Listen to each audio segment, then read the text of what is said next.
এই পৃথিবীর অবৈধ ক্ষমতা, এই পৃথিবীর ক্ষমতার শক্তি যে সবসময় ফেরাউনের পক্ষে অবস্থান করবে বিষয়টা কিন্তু এমন নয়। কোন এক সময় ঘুরে ফিরে কিন্তু মুসার পক্ষে যায়, ঠিক কিনা? এই পৃথিবীর ক্ষমতার শক্তি যে সবসময় যে নমরুদের পক্ষে অবস্থান করবে বিষয়টা কিন্তু এমন নয়। কোন এক সময় ঘুরে ফিরে কিন্তু ইব্রাহিমের পক্ষে যায়, যেরকম ঠিক কিনা? মনে করবেন যেদিন এই পৃথিবীর ক্ষমতা ঘুরে ইব্রাহিমের পক্ষে যায় সেদিন কিন্তু নমরুদকে জুতার পিটানি খাওয়া ছাড়া দ্বিতীয় কোনো রাস্তা খোলা থাকে না। মনে করবেন এই পৃথিবীর ক্ষমতা যেদিন সবসময় যে আবু জাহেলের পক্ষে অবস্থান করবে বিষয়টা কিন্তু এমন নয়। কোন এক সময় ঘুরে ফিরে কিন্তু আমার রাসূলের পক্ষে যায়, যেরকম ঠিক কিনা? যেদিন আমার রাসূলের পক্ষে পৃথিবীর ক্ষমতা যায় সেদিন কিন্তু আবু জাহেলকে বদর নামক প্রান্তরে শীত হয়ে পোড়া ছাড়া দ্বিতীয় কোনো রাস্তা থাকে না, ঠিক কিনা? মনে করবেন এই পৃথিবীর সত্যের ক্ষমতা যে সবসময় জালেমের পক্ষে অবস্থান করবে বিষয়টা কিন্তু একটু এমন নাই। মনে রাখবেন এই পৃথিবীর সত্যের ক্ষমতা যেদিন ঘুরে ফিরে মাসলুমের পক্ষে যাবে, আলেমদের পক্ষে যাবে, সেই দিন এই জালেমেরা পালানোর জন্য একটি ইঁদুরের গর্ত খুঁজে পাবে না, পাবে না, পাবে না, জোরে ঘর ঠিক কিনা? এই সমস্ত জালেমদের বিরুদ্ধে সংগ্রাম করতে বুকের কাছে রক্ত দিতে রাজি আছেন কারা কারা? দুয়া তুলে আমার আল্লাহকে দেখিয়ে দেন। আল্লাহ রাব্বুল আলামিন বলছেন, লা মুবাদদিলা লিকালিমাতিহি ওয়া হুয়াস সামিউল আলিম।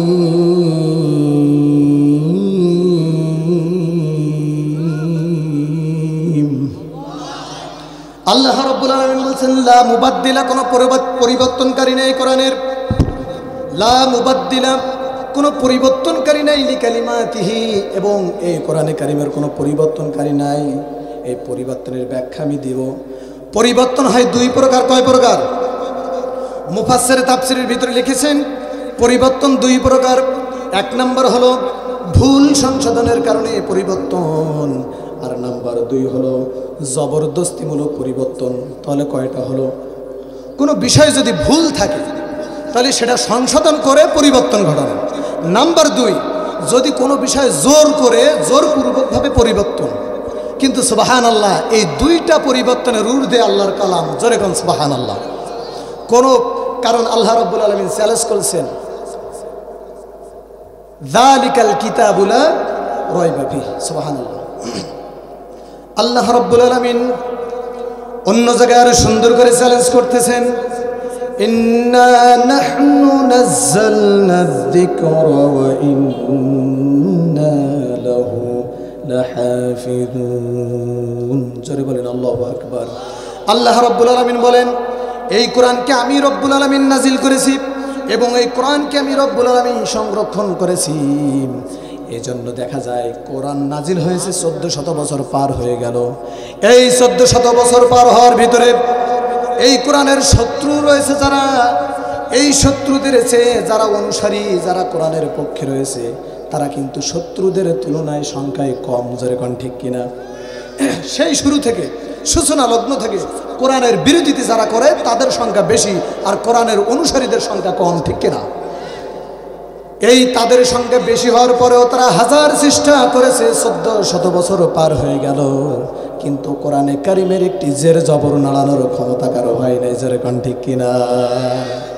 মনে পড়ে গেল একজন ইরানি সাহিত্যিক, আরবিক সাহিত্যিক।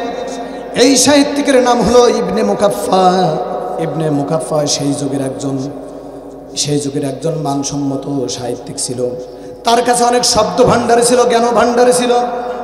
ওই যুগের তাগুতি শক্তি ছিল যারা, কোরআন বিরোধী যারা ছিল, তারা করলেন কি?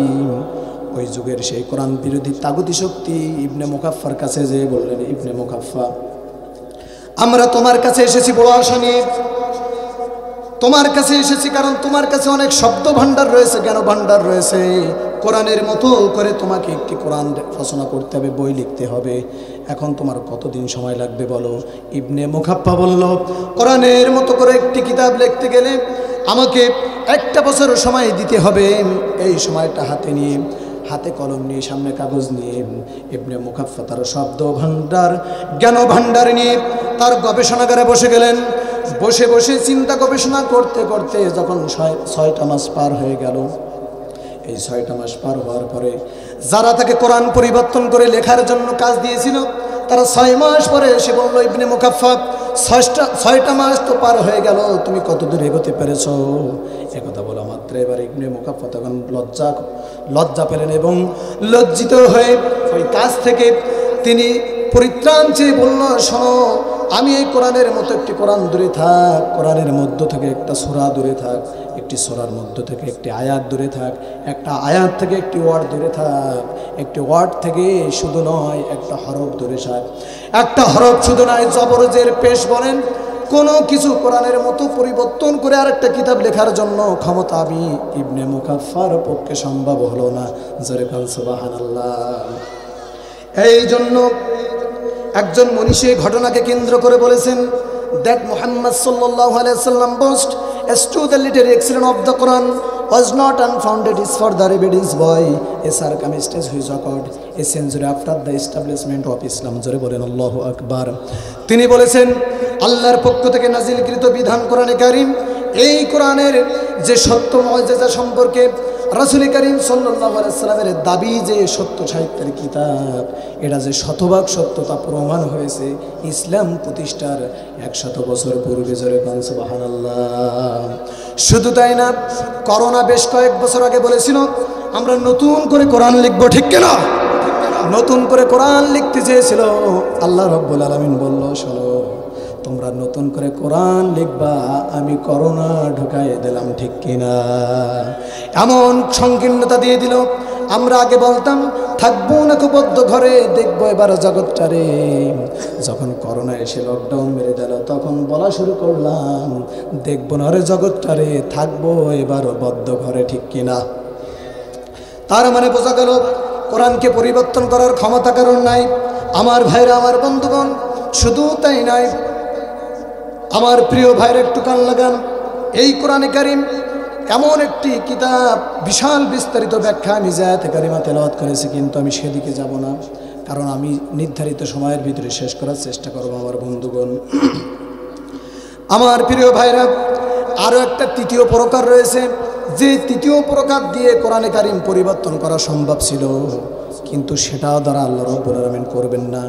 তৃতীয় নম্বর প্রকার হলো, আল্লাহ রাব্বুল আলামিন কোরআনকে মানসুখ করে দিয়ে আবার নতুন করে ওহী নাজিল করতে পারতেন কি পারতেন না? পারতেন না।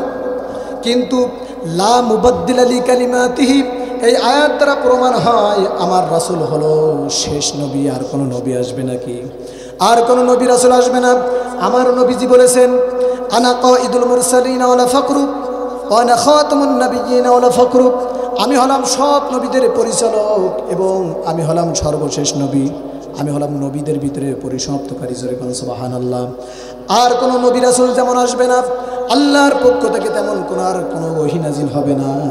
এজন্য মানব জীবনের যত যা কিছু প্রয়োজন, সমস্ত প্রয়োজন মেটানোর জন্য চূড়ান্তভাবে রব্বুল আলামিন কোরআনে কারীম নাজিল করে দিয়েছে। জোরে বলেন সুবহানাল্লাহ। এজন্য আল্লাহ রব্বুল আলামিন বলে দিলেন, লা মুবাদ্দিলা লিকালিমাতিহি, এই কোরআন কেউ পরিবর্তন করতে পারবে না, এমনকি আল্লাহ তাআলা তিনি নিজেও পরিবর্তন করবে না। এর ভিতরে যতগুলো আইন কানুন রয়েছে সেগুলো বুঝি পরিবর্তন করা যাবে, কিন্তু আমরা তো অলরেডি পরিবর্তন করেই ফেলেছি। আল্লাহ রাব্বুল আলামিন চোর চুরি করলে হাত কাটতে বলেছে, আমরা 3 মাস থেকে 3 বছরের জেল দিয়ে দিয়েছি। তাহলে আমরা আল্লাহর আইন বাদ দিয়ে নতুন আইন বানিয়েছি, ঠিক কিনা? আল্লাহ রাব্বুল আলামিন বলেন, ওয়ামান লাম ইয়াহকুম বিমা আনজালাল্লাহু ফাউলাইকা হুমুল কাফিরুন ফাউলাইকা হুমুল ফাসিকুন ফাউলাইকা হুমুল যালিমুন। আল্লাহ রাব্বুল আলামিন বলেন, যারা আমার আইন বাদ দিয়ে বাবার আইন দিয়ে বিচার করে, এরা হলো কাফির, এরা হলো ফাসিক, এরা হলো জালেম, ঠিক কিনা? আল্লাহ বলছে, ওয়ামান লাম ইয়াহকুম বিমা আনজালাল্লাহ ফাউলাইকা হুমুজ যালিমুন, যারা আল্লাহর আইন বাদ দিয়ে বাবার তৈরি করা আইন দিয়ে বিচার কার্য ফয়সালা করা, এরা হলো আকাশের নিচে জমিনের উপর সবচেয়ে বড় জালেম, ঠিক কিনা? সম্মানিত উপস্থিতি, দেখেন এই কোরআনের বিচার এমন একটি বিচার যে এটি দ্বারা সকল জায়গার সমাধান আছে না নাই? একটি ঘটনার কথা মনে পড়ে গেল। 4 ইমামের একজন ইমাম, ইমাম মালিক রহমতুল্লাহ আলাইহি, নাম শুনেছেন আপনারা? ইমাম মালিক রহমতুল্লাহ আলাইহি যখন ইমাম মসজিদে নববীর ইমাম ছিলেন, এট আ টাইমে আবার মদিনার চিফ জাস্টিস প্রধান বিচারপতি ছিলেন। যেরকম সুবহানাল্লাহ। শুধু আমাদের মতন জিলাপি খাওয়া আর ওই মৌতি খাওয়া মৌলবি নয়, তিনি ছিলেন যখনই মদিনা মসজিদের ইমাম তখন আবার মদিনার প্রধান বিচারপতি। সুবহানাল্লাহ। সে সময় ঘটে যাবে একটি ঘটনা, খুব মনোযোগ দিয়ে শুনবেন। ওই সময় একজন মহিলা মারা যান, যাওয়ার পরে একজন জীবিত মহিলা আসে সেই মহিলাকে গোসল দেওয়ার জন্য যখন এসে যখন ওই মহিলার উরুর উপরে হাতটা রেখে দেয়, হাতটা রাখার সঙ্গে সঙ্গে জীবিত মহিলার হাতটা মৃত মহিলার রানের সঙ্গে লেগে গেল। লেগে যাওয়ার সঙ্গে সঙ্গে ছাড়ানোর জন্য তো চেষ্টা করলো, কিন্তু কোনো ক্রমে কোনো অবস্থায় হাত ছাড়ায় না। এইভাবে চেষ্টা করতে করতে 3 দিন চলে গেল। কয়দিন? 3 দিন যখন গেল তখন বেচারারা আরও বড় বিপদে পড়লো যে হাত ছাড়াবো কি করে, আর মৃত মহিলাকে দাফন করবো কি দিয়ে? মুসিবত আছে না নাই? এখানে একটা সমাধানের দরকার আছে না? এবার তারা করলেন কি, ওই অঞ্চল থেকে একজন কাজী ডাকলেন। কাজী ডাকার পরে কাজী তখন বলল, ওই জীবিত মহিলার হাতের কবজি থেকে যদি কেটে দেওয়া যায় তাহলে পরে সমাধান হয়ে যাবে। এখন ওই জীবিত মহিলার স্বামী এসে বলতেছে, আমার স্ত্রী আসলো তোমাদের কাজের জন্য, উপকারের জন্য। আমার স্ত্রীকে কেন তোমরা হাত কাটবা? কেমন করে আমার স্ত্রীর হাত তোমরা ফেরাই দেবা সেটা তোমাদের ব্যাপার। আমরা কোনো ক্রমে কোনো অবস্থায় এ হাত কাটতে দেব না। তাহলে সমস্যা না সমাধান? সমস্যা থেকেই গেল। এবার ডিস্ট্রিক্ট পর্যায় থেকে একজন কাজী ডাকা হলো, বিচারক ডাকা হলো। ওই বিচারক এসে করলেন কি, এবার বলছি শোনো, এই যে জীবিত মহিলা এর হাত কাটার দরকার নাই, কারণ মহিলা যেটা মারা গেছে তারা তো দাফন করে দেব, তার গোস্ত মাংস তো মাটির সঙ্গে মিশে যাবে। তাহলে একটা কাজ করা যাক, ওই গোস্ত এবং চামড়া থেকে স্কিন থেকে কেটে নেওয়া হোক, তাহলে জীবিত মহিলার হাত কাটা যাবে না, সমাধান হয়ে যাবে। এই কথা শোনা মাত্র এবার করলেন কি, এই কথা শোনা মাত্র ওই মৃত মহিলার স্বামী এসে বলতেছে, শোনো, আমার স্ত্রী এমন স্ত্রী ছিল, আমাকে কোনোদিন কথার মাধ্যমেও কষ্ট দেয় নাই। শুধু তাই নাই, সে কোনোদিন পরপুরুষের সামনেও যায় নাই, চেহারাটাও কোনোদিন দেখায় নাই। 5 ওয়াক্ত নামাজ পড়তো, শুধু তাই নাই, তাহাজ্জুদের নামাজও বাদ দিত না। শুধু তাই না, সে নিজে কোরআন পড়তে এবং আমার যত সন্তান রয়েছে সমস্ত সন্তানকে আমার স্ত্রী কোরআনের হাফেজ এবং আলেম বানিয়েছে। যেরকম সুবহানাল্লাহ। এখন আমার এই আবেদা সালেহা পরেশঘরিণী দিনদারিণী এই নেককারিণী স্ত্রীকে আমি একটা স্কিন কেন আমি পশমে হাত দিতে পারবো না? তোমাদের হাত কেমন করে তোমরা ফেরত নেবা তোমাদের ব্যাপার, আমার স্ত্রীর পশমে আমি হাত দিতে দেব না। তাহলে তো মুসিবত আরো বেশি করে হয়ে গেল নাকি? এখন এই পৃথিবীতে যত বিচারপতি রয়েছে, যত লয়ার রয়েছে, যত অ্যাডভোকেট রয়েছে, যত আদালত রয়েছে, সবার কাছে যদি এই বিচার দেওয়া হয়, এই কোরআনে কারিম হাতে করে বলছি, দুনিয়ার মানব রচিত আইন দিয়ে এই সমাধান দেওয়া সম্ভব নয়। কিন্তু আল্লাহর কসম, যদি আপনারা এখন সময় দেন, যদি মনোযোগ দিয়ে শোনেন, এই কোরআন দিয়ে আমি এখন এই সমাধান দিয়ে যাব। শুনতে রাজি আছেন সবাই? কারা কারা দেখি 2টা হাত দেখতে চাই। আল্লাহ তুমি কবুল করো, জোরে বলে আমিন। তাহলে কিন্তু জীবিত এবং মৃত 2টা মহিলা এক হয়ে রয়েছে। মৃত মহিলার রানের সঙ্গে জীবিত মহিলার হাত জোড়া লেগে রয়েছে। এখন এই মামলা চলে গেল ইমাম মালিক রহমতুল্লাহ আলাইহির কাছে। তিনি তখন চিফ জাস্টিস, প্রধান বিচারপতি। ইমাম মালিক রহমতুল্লাহ আলাইহি বললেন, আমার কাছে যেহেতু মামলা চলে এসেছে, মামলা আমি গ্রহণ করতে পারি, কিন্তু একটা শর্ত রয়েছে, আমি কিন্তু লিখিত কোনো রায় দিতে পারবো না। আমি কোনো লিখিত রায় দিতে পারবো না। আমি যা দেব কোরআন থেকে মুখে দেব, আর যেটা দেব সঙ্গে সঙ্গে কার্যকর করতে হবে। এ কথা বললে সবাই রাজি হয়ে গেল। এবার প্রধান বিচারপতি চিফ জাস্টিস ইমাম মালিক রহমতুল্লাহ আলাইহি করলেন কি, তিনি চলে গেলেন। এবার যখন জগৎ বিখ্যাত আলেম ইমাম মালিক রহমতুল্লাহ আলাইহি যখন চলে আসছেন, আবার এদিকে অলৌকিক একটি ঘটনা ঘটে গেল। তখন লক্ষ লক্ষ মানুষের ঢল নেমে গেছে। আহারে, এমন দৃশ্য তো জীবনে আমরা শুনিও নাই, দেখিও নাই। এবার লক্ষ লক্ষ মানুষ 2 সাইডে একটু ফাঁকা করে দিয়ে ওই লাশ যেখানে জোড়া লাগা অবস্থায় রয়েছে সেখানে ইমাম মালিকের একটা চেয়ার দেওয়া হলো। তিনি তখন বসে গেলেন। চেয়ারে বসার পরে এবার দুই সাইডে চার মোটামুটি দুই পক্ষের 8 জন লোক নিয়ে বসে দিলেন। দেওয়ার পরে তিনি করলেন কি, এবারে তখন জীবিত মহিলার কাছে বলতেছে, মহিলা শোনো, ও জীবিত মহিলা, তুমি কি অন্যায় করেছো সত্য করে বলো। তুমি যদি অন্যায় না করে থাকো তাহলে কোনোদিন তোমার হাত জোড়া লাগতে পারে না। একথা বলার সঙ্গে সঙ্গে মহিলা তখন কান্না শুরু করে দিল। কারণ মহিলাদের কান্না মিনিমাম 2 রকম, একটা সিরিয়াস কান্না আর একটা ছলনার কান্না, আছে না নাই? ছলনার কান্না আছে না নাই? যুবকেরা ভালোই বুঝতে পেরেছে, তাই না? যাই হোক, এই কান্নায় যখন ভেঙে পড়ল, কান্নায় ভেঙে পড়ে বলতেছে, ও হুজুর, আমি তো কোনো অন্যায় করি নাই, আসলাম গোসল দিতে, আলটিমেটলি আমার হাতটা জোড়া লেগে গেল। এবার তখন ইমাম মালিক রহমাতুল্লাহ আলাইহি বললেন, শোনো, তুমি যদি সত্যিকার অর্থে যদি তুমি স্বীকার না হও, আমার কাছে 2টা রাডার রয়েছে, সেই রাডার দিয়ে আমি কিন্তু তুমি কি অন্যায় করেছে আমি বের করে ফেলবো। 1 নম্বর রাডারের নাম হলো আল্লাহর কোরআন, আর নাম্বার 2 রাডার হলো রাসূলের হাদিস। সুবহানাল্লাহ। শুধু তাই না, যদি তুমি স্বীকার না হও তাহলে পরে তোমার যে হাতটা মৃত মহিলার রানের সঙ্গে লেগে রয়েছে, আমি তো চিফ জাস্টিস, প্রধান বিচারপতি, আমি কিন্তু তোমার মৃত মহিলার সঙ্গে এক কবরে ঢুকাবো। সত্যি কথা বলো, ভয় আছে না নাই? একথা বলার পরে মহিলা সহজে স্বীকার হয় না, কারণ নারীদের চক্রান্ত ভয়ানক, ঠিক কিনা? সম্মানিত উপস্থিতি, এবার করলেন কি, যখন এই কথা বলার পরেও স্বীকার হলো না, তখন ইমাম মালিক রহমাতুল্লাহ আলাইহি একটা হাদিসের রাডার প্রয়োগ করলেন।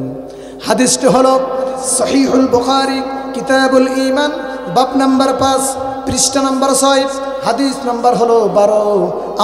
আমার রাসূলকে প্রশ্ন করা হচ্ছে, আইয়ুল ইসলামি আফদাল, ইয়া রাসূলুল্লাহি, বলেন তো দেখি ইসলামের শ্রেষ্ঠ নীতিমালা কোনটি? আমার নবীজি আমার রাসূল তখন বললেন, মান সালিমাল মুসলিমুন মিন লিসানিহি ওয়া ইয়াদিহি, রাওয়াহুল বুখারী। আমার রাসূল বললেন, একজন মুসলমানের হাত আর জবান দ্বারা গোটা বিশ্বের সমস্ত মুসলমান নিরাপদে থাকবে, এটাই হলো শ্রেষ্ঠ নীতিমালা। যেরকম সুবহানাল্লাহ। অতএব হে মহিলা, তুমি আসলে কি অন্যায় করেছো, হাত অথবা জবান দিয়ে সত্য করে বলো। তুমি যদি অন্যায় না করে থাকো, তোমার হাত কিন্তু জোড়া লাগার কথা নয়। এই কথা বলার সঙ্গে সঙ্গে মহিলা চিন্তা করলো, হারে, যদি আমি এখন শিকার না হই তাহলে তো ধরেই ফেলবে, কারণ রাডার তো প্রয়োগ হয়ে গেছে। এবার তখন মহিলা বলতেছে, হুজুর, আমি আসলে একটা কাজ করেছিলাম, সেটা হলো যখন আমি গোসল দেই মহিলাটারে, মনে মনে বলতাম, মনে মনে বলেছিলাম এবং ধারণা করেছিলাম, তুমি যে এখানে কে ভাই, আসলে মনোযোগ আছে আপনাদের? আপনারা যে পরিবেশে দাঁড়ানো আছেন, আমার কথা বলতে কষ্ট হচ্ছে, মেহরবানি করে একটু বসেন, ফাঁকা জায়গাটাকে একটু পুরা করেন। সর্বোত্তম নীতিমালা জবান আর হাত দিয়ে যেহেতু সমস্ত মুসলমান নিরাপদে থাকবে, তুমি কি অন্যায় করেছো? এই কথা বলার সঙ্গে সঙ্গে মহিলা বলে, হুজুর, আমি আসলে একটা অন্যায় করেছিলাম, সেটা হলো আমি যখন গোসল দেই তখন আমি মনে মনে ভাবি, ও মহিলা, তুমি যতই পর্দা করো না কেন, যতই নামাজ পড়ো না কেন, রোজা থাকো না কেন, আসলে তোমার তো চরিত্র ঠিক নেই, তুমি তো জিনাকারী, নিজের এখন নাউজুবিল্লাহ। কিন্তু আসলে আল্লাহর বান্দি হলো, আল্লাহর কাছে প্রিয় বান্দি, কোনো জিনাকারী নয়, জিনাকারিনী নয়। এখন তার উপর যখন তহমত দিল, আল্লাহ রাব্বুল আলামিন শাস্তি স্বরূপ তার ওই হাতটা জোড়া লাগিয়ে দিল। এই কথা স্বীকার হওয়া মাত্র এবার ইমাম মালিক রহমাতুল্লাহ আলাইহি বলতেছে, আর বলা লাগবে না, আমি এবার ধরে ফেলেছি, এখন আল্লাহর কোরআন দিয়ে বিচার করব, অবশ্যই এই সমস্যার সমাধান হয়ে যাবে। যেরকম সুবহানাল্লাহ। এবার করলেন কি ইমাম মালিক রহমাতুল্লাহ আলাইহি, কোরআনের রাডার প্রয়োগ করলেন, ওয়াল্লাযীনা ইয়ারমুনাল মুহসানাতি সুম্মা লাম ইয়াতু বিআরবাআতি শুহাদা।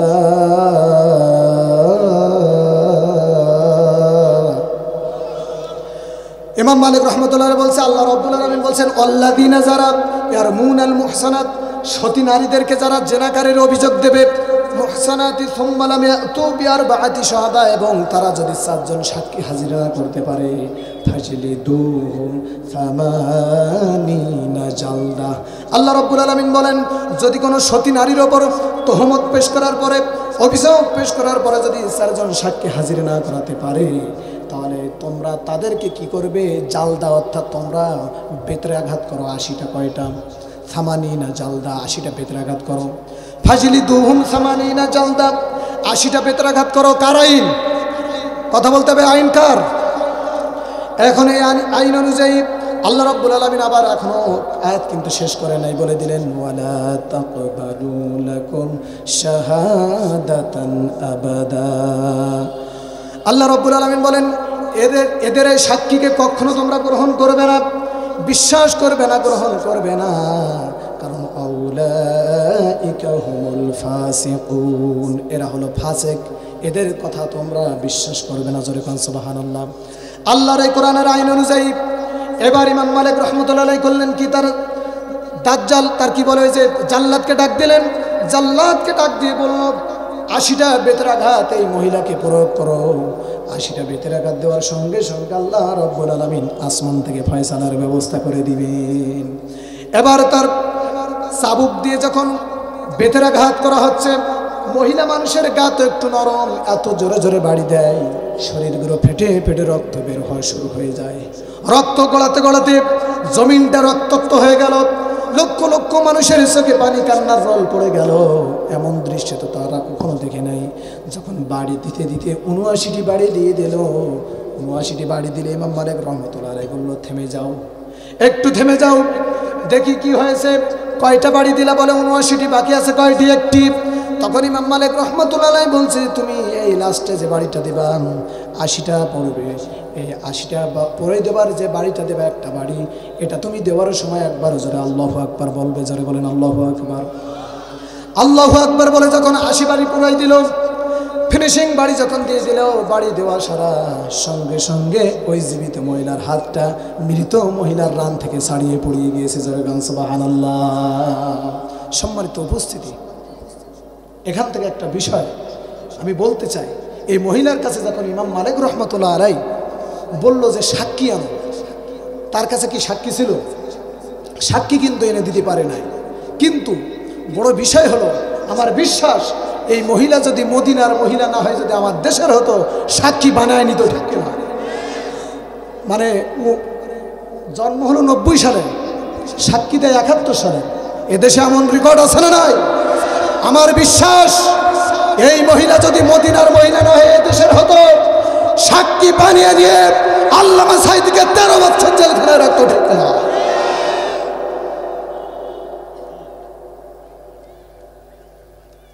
সম্মানিত উপস্থিতি, তাহলে আমরা কি বুঝতে পারলাম? যেখানে পৃথিবীর কোনো বানোয়াট আইন দিয়ে সমাধান হবে না, সেখানে কি দিয়ে সমাধান হবে? সব সমস্যার সমাধান দিতে পারে।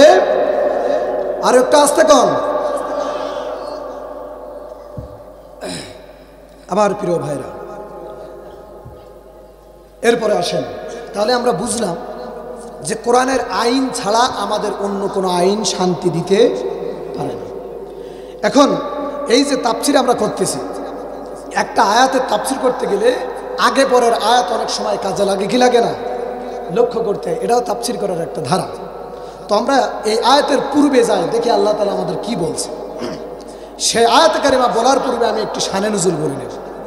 একদিন রাসূল করিম সাল্লাল্লাহু আলাইহি ওয়াসাল্লামকে লক্ষ্য করে মক্কার মুশরিক,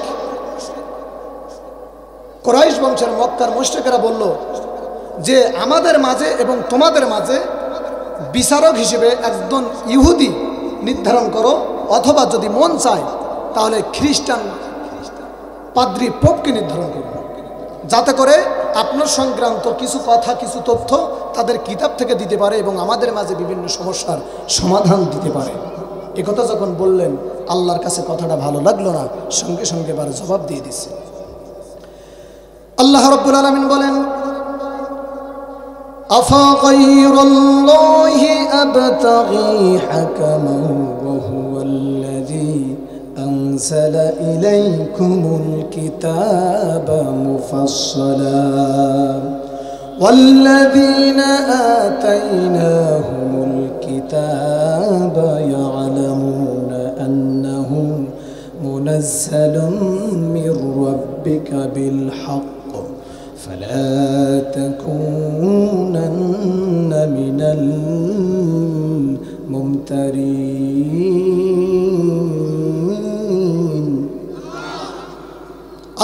রাব্বুল আলামিন বলেন, তাফসীরে মুয়াসসারের ভিতরে এসেছে, মুফাসসির লিখেছে আল্লাহ তাআলা যেন রাসূলকে বলছে যে কুল আইয়ুহার রাসূল, হে রাসূল আপনি বলে দেন, আফা গায়রাল্লাহ, আমি কি আল্লাহ ব্যতীত আবতাগি তালাশ করব, সন্ধান করব, হাকামা বিচারক, জাস্টিস, আল্লাহ ব্যতীত কি আমি অন্য কাউকে নির্ধারণ করব নাকি? এখন আপনাদের কাছে আমি প্রশ্ন করতে চাই আমার বন্ধুগণ, আপনারা বলেন তো আল্লাহ বাদ দিয়ে আমাদের কোনো বিচারক আছে নাকি? মুসলমানের মতো ইমানি তেজকে বাড়িয়ে দিয়ে আরো একবার জোরে একটু বলেন, আল্লাহ ব্যতীত কোনো বিচারক আমরা মানি নাকি? বিচার যদি মানতে হয়, বিচার যদি করতে হয়, আল্লাহর কোরআন দিয়ে করব, ঠিক কিনা? মুফাসসির এখানে তাফসীরের ভিতরে লিখেছেন, আমি তিনটা তাফসীরের সমন্বয়ে একটা বক্তব্য দিচ্ছি। তাফসীরে মুয়াসসার, তাফসীরে তাবারি আর তাফসীরে ফাতহুল মাজিদ, তিনটা তাফসীর আমি সমন্বয় করে দেখলাম। এখানে মুফাসসির লিখতেছে আল্লাহ রাব্বুল আলামিন রাসূলকে এটাই বলাতে চাচ্ছে, আফা গায়রাল্লাহি আবতাগি হাকামা দিয়ে বোঝাচ্ছেন। আমার রাসূল বলতেছে তাদের জবাব, শোনো, আমি আল্লাহর কোনো বিচার বিধানকে লঙ্ঘন করার ক্ষমতা আমি মুহাম্মদ সাল্লাল্লাহু আলাইহি ওয়াসাল্লাম আমাকে নাই। কারণ আল্লাহর সে ন্যায়পরায়ণ ও সত্যবাদী ন্যায়পরায়ণ ও সত্যবাদী আল্লাহর সে আর কেউ হতে পারে না। ওমান আসদাকু মিনাল্লাহি কিলা, জোরে কোন সুবহানাল্লাহ। অতএব আমি বিচারের ক্ষেত্রে আল্লাহ ছাড়া আর কাউকে মানি না। এই কথা যদি রাসূল সাল্লাল্লাহু আলাইহি ওয়াসাল্লাম বলে দিতে পারেন, আমরা উম্মত হয়ে বলবো মনে হয় ফেরাউনের আইন মানব নাকি? তাহলে আমাদের বিচার মানতে হবে কার? আইন মানতে হবে কার? এখন আল্লাহকে যদি আপনি বিচারক মানেন, আইন মানেন, তাহলে আপনাকে কি করতে হবে? আমি ফিকার কিতাব থেকে 10টা পয়েন্ট আমি সংগ্রহ করেছি।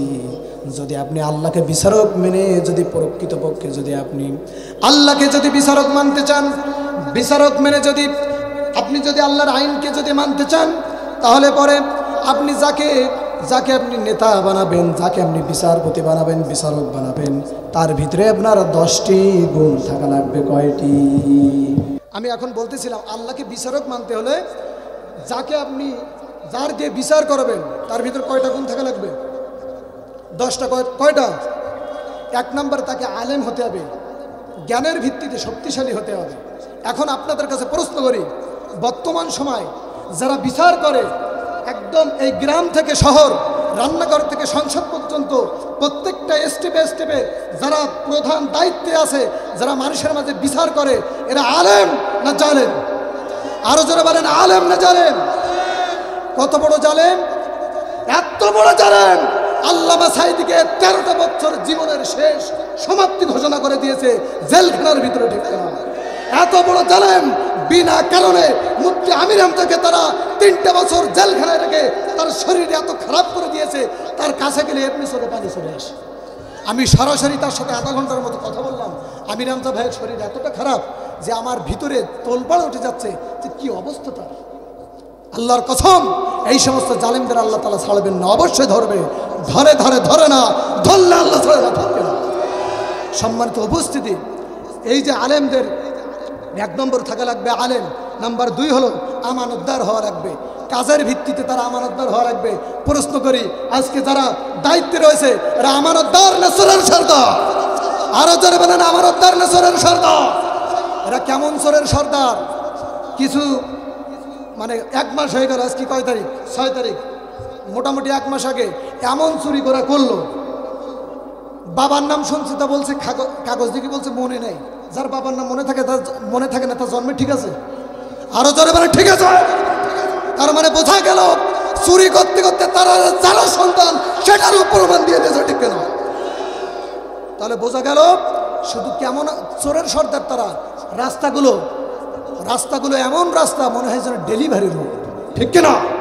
সম্মানিত উপস্থিতি, এরপরে নাম্বার 3 হলো সাবালক ও বিবেকবান হওয়া লাগবে, আবাল সাবাল দিয়ে হবে না, ঠিক কিনা? বিবেকবান, বালেক এবং বিবেকবান হওয়া লাগবে।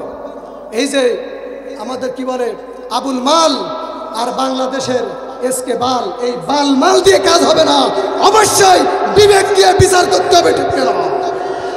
সম্মানিত উপস্থিতি, নাম্বার 4 হলো মুসলিম হওয়া লাগবে। আজ দেখা যায় অনেক দায়িত্বে রয়েছে বড় বড় মালায়ন, ঠিক কিনা? ইহুদি সাইতারাতুল ইহুদ ইহুদিদের চক্রান্ত নিয়ে বড় বড় নাস্তিক মুরতাদরা আজকে আইন চালু করতে যায়, ঠিক কিনা? আজকে ট্রান্সজেন্ডার কোন কুলাঙ্গারের বুকের পাটা এত বড় সাহস? 95% মুসলমানের দেশে এই কাজ তারা করতে চায়, কিন্তু এই ব্যাপারে জেল নাই, জুলুম নাই, বরঞ্চ ভিতরে ভিতরে সহযোগিতা আছে না নাই? বাংলাদেশের মুসলমান প্রয়োজনে হাতে জুতা নেবে, কিন্তু ট্রান্সজেন্ডার এই সমকামিতার ধান্দা করতে দেবে না, ঠিক কিনা? সম্মানিত উপস্থিতি, নাম্বার 5 হলো শ্রবণ শক্তি থাকা লাগবে, শোনার ক্ষমতা থাকা লাগবে। এখন এমন শোনে যে আল্লাহ তাআলা বলছে কান আছে কিন্তু শোনে না, কান আছে কিন্তু শোনে না। আল্লাহ পরিচয় দিচ্ছে এরা হলো জানোয়ারের চেয়ে নিকৃষ্ট, ঠিক কিনা? সম্মানিত উপস্থিতি, এরপরে দৃষ্টিবানকে অন্তরের উপরে প্রাধান্য দিতে হবে। নাম্বার 8 হলো মুস্তাহিদ হতে হবে এবং আহকামের জ্ঞান থাকা লাগবে। কোরআনে কারিমে প্রায় 500 আয়াত রয়েছে হালাল হারামের ওপর। এই আহকামের জ্ঞান যদি না থাকে কি করে একজন মানুষ বিচার করতে পারে, ঠিক কিনা? নাম্বার 9 হলো ন্যায়পরায়ণ হতে হবে। কি হতে হবে? ন্যায়পরায়ণ হতে হবে। কিন্তু আমার দেশে এমন ন্যায়পরায়ণ হয়েছে, একজন বলছে এমন শান্তিপূর্ণ দেশ কোনোদিন হয় না। আমি কথাটা শুনেই চিন্তা করলাম কেমন শান্তিপূর্ণ, একজনের কষ্টকাঠিন্য মোটে পায়খানা হয়ই না, কিন্তু হঠাৎ করে একজন জেট কুরির এই যে পায়খানা আছে না, ওইটা খাওয়া পড়েছে, পড়ার সঙ্গে সঙ্গে পেটের ভিতরে গোলমাল শুরু, চলে গেল বাথরুমে। যাওয়ার পরে মানে জীবনে যা হয় না একেবারে ক্লিয়ার পায়খানা হয়ে গেল। আনন্দ করতে করতে বাইরে এসে বলতেছে আজকে জীবনের সবচেয়ে সেরা শান্তিপূর্ণ পায়খানা হয়েছে। কিন্তু জানে না এমন জীবাণু খেয়েছে এই পায়খানা যদি আর 2-10 বার ফেরে ওর মৌত ছাড়া কোনো রাস্তা নাই, ঠিক না? বোঝা গেল আপনি শান্তিপূর্ণ কাজ করেছেন, ভালো কথা, কিন্তু এমন আর 2-1 বার করার চেষ্টা করেন, নীল রাতে পড়ে ফেরাউনের মতো মরতে হবে, ঠিক না? সম্মানিত উপস্থিতি, নাম্বার 10টা এই তারিখ আর বলবো না, অন্য তারিখ বলবো, বললেই তো সমস্যা। নাম্বার 10 হলো পুরুষ হতে হবে, নারী দিয়ে কাজ হবে না। আমার রাসূলের কাছে একদিন এসে বলতেছে, রাসূল করিম সাল্লাল্লাহু আলাইহি সাল্লামের কাছে একদিন এসে বলতেছে যে ইয়া রাসূলুল্লাহ, অমুক অঞ্চলে একজন মহিলা মেম্বার আছে না, মহিলা আমির হিসেবে নিযুক্ত হয়েছে। আমার নবীজি বলেছেন লা ইফলাহু কওমুন ওয়াল্লাহু আমরাহুম ইমরাতান, রাহুল বুখারী। আমার রাসূল বলেছেন ওই জাতি ততদিন পর্যন্ত সফলতার দ্বার প্রান্তে পৌঁছাবে না যে জাতির বিচারক অর্থাৎ যে জাতির আমির হবে একজন নারী। জোরে কোন নাউযুবিল্লাহ। আর রিজালু কাওয়ামুনা আলান নিসা। সম্মানিত উপস্থিতি, তাহলে বোঝা গেল মেয়ে লোক দিয়ে আমাদের বিচার করা যাবে না। তাহলে আমরা বুঝলাম আল্লাহর কোরআন ছাড়া দ্বিতীয় কোনো রাস্তা নেই। সর্বশেষ আয়াতের অংশটুকু আল্লাহ তাআলা বলছে ওয়াহুয়াস সামিউল আলিম, তোমরা যা বলো সেটাও শুনি, যা করো সেটাও দেখি। মহাজ্ঞানী কে? সব দেখেন কে? মুফাসসির বলেছেন এখানে সমস্ত কর্মের ফল দেওয়া হবে। وَإِنَّمَا تُوَفَّوْنَ أُجُورَكُمْ يَوْمَ الْقِيَامَةِ فَمَنْ زُحْزِحَ عَنِ النَّارِ وَأُدْخِلَ الْجَنَّةَ فَقَدْ فَازَ وَمَا الْحَيَاةُ الدُّنْيَا إِلَّا مَتَاعُ الْغُرُورِ।